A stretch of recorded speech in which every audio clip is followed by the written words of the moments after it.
बिस्मिल्लाहिर्रहमानिर्रहीम। अस्सलाम वालेकुम नाज़रीन। डिप्टी कमिश्नर फैसलाबाद तारिक खान नियाज़ी ने डिस्ट्रिक्ट एजुकेशन अथॉरिटी के ऑफिस में कंप्लेंट सेल का इफ्तिताह कर दिया। हमारे नुमाइंदा खसूसी गुलाम दस्तगीर हैदर के मुताबिक इस मौके पर assistant commissioner coordination Afifa Shazia, CEO education Ali Ahmed Sayan, DOs education Khalid Akhtar, Razia Tabassum, Munir Ahmed, assistant director Sardar Sajid, Niaz Ahmed, DO literacy Naveedul Haq Bhatt और महकमा तालीम के दीगर अफसरान भी मौजूद थे। डिप्टी कमिश्नर तारिक खान नियाज़ी का कहना था कि असातिज़ा और महकमा तालीम के मुलाज़मीन की शिकायत के इंदराज व हल के लिए कंप्लेंट रिड्रेसल सेल का क़याम एक ऐसा कदम है।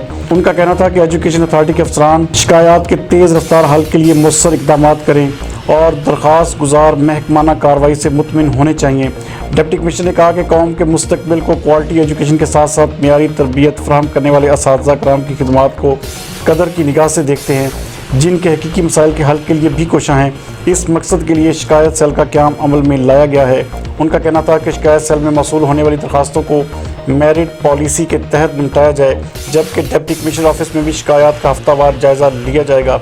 CEO एजुकेशन ने बताया कि कंप्लेंट रिड्रेसल सेल के क़याम का असल मकसद हासिल किया जाएगा और असातिज़ा व मुलाज़मीन के मसाइल का हल उनकी तरजीह है। इस मौका पर उन्होंने डिप्टी कमिश्नर फैसलाबाद को महकमा तालीम की मजमूई कारकर्दगी से भी आगाह किया।